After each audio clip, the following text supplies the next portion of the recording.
មានជាបន្តកម្មវិធីសិក្សាបែបជប៉ុនកំពុងតែជួយជំរុញកុមារកម្ពុជាឲ្យមានការគិតកាន់តែល្អជាងមុនក្រុមកិច្ចសហការគាំទ្រពីក្រសួងអប់រំយុវជននិងកីឡានិងអង្គការចែកការបាននាំមកនៅកម្មវិធីសិក្សាកំពុងពេញនិយមនៅក្នុងប្រទេសជប៉ុនដែលមានឈ្មោះថា Sing ជួយបង្រៀនដល់កុមារកម្ពុជាហើយកម្មវិធីសិក្សានេះធ្វើឲ្យកុមារកម្ពុជាកាន់តែមានភាពឆ្លាតវៃនិងកាន់តែមានការគិតគូរល្អជាងមុនសិស្សានុសិស្សតូចៗបានសិក្សាជំនាញ STEM ជាមួយ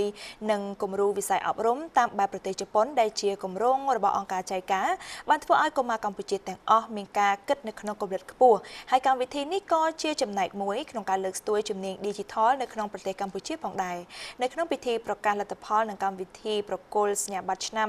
នៃការប្រចាំឆ្នាំនៃការប្រកួត Sing World Cup 2025 លោក Zanui Kasumasa ដែលជាប្រធានតំណាងចែកការប្រចាំកម្ពុជាបានលើកឡើងថាកម្មវិធី Sing ចាប់ផ្ដើមអនុវត្តនៅតាមសាលារៀននៅក្នុងប្រទេសកម្ពុជាកាលពីឆ្នាំ2018គណៈកម្ពុជាមាន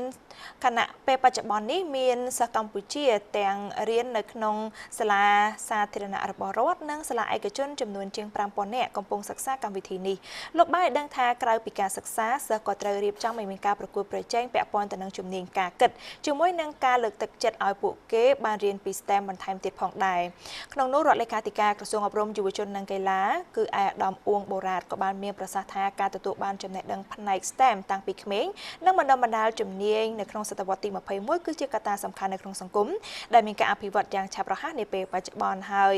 ការសិក្សាតាមកម្មវិធី Sing គឺជាការជួយដល់កុមារក្នុងការលើកកម្ពស់ការគិតឬក៏ការគិតលេខការគិតប្រកបដោយការត្រិះរិះពិចារណាក៏ដូចជាការបង្កើតភាពឆ្លាតវៃរបស់កុមារនៅកម្ពុជាដែលកម្មវិធីនេះគឺមានសារៈសំខាន់ឯកឧត្តមបន្តថា Sing World Cup គឺផ្ដល់នៅឱកាសដ៏ល្អសម្រាប់សិស្សដែលអភិវឌ្ឍសម្រាប់សិស្សយកទៅអភិវឌ្ឍនិងបង្ហាញចំណាប់អារម្មណ៍ទៅលើមុខវិជ្ជា STEM ហើយក៏ជាការសិក្សានៅមុខជំនាញគឺជាផ្នែកមួយនៃយុទ្ធសាស្ត្របច្ចុប្បន្នរបស់រាជរដ្ឋាភិបាលនៅក្នុងអាណត្តិទី